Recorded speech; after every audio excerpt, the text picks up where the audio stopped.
अदालत की कार्रवाई इस नतीजे पहुंची कि खत्म अपराधी को फांसी की सजा दी जाती है। साहब मैं मरने से पहले गंगा में नहाना चाहता हूँ। क्यों? हाँ क्योंकि साहब मेरी ये आखिरी इच्छा है कि मैं मरने से पहले गंगा में अपने सारे पाप धुलना चाहता हूँ। ठीक है इसकी आखिरी इच्छा पूरी की जाए। जा नहा ले गंगा में, कर ले अपनी अंतिम इच्छा पूरी। रुको जरा, सब्र करो। हाँ ठीक है।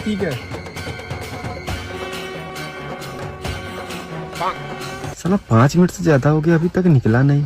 इतनी देर तो कौन सांस रोक सकता है? कुछ तो गड़बड़ है। ये क्या है?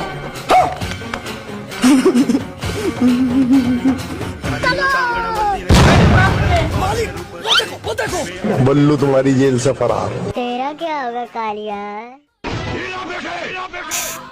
आ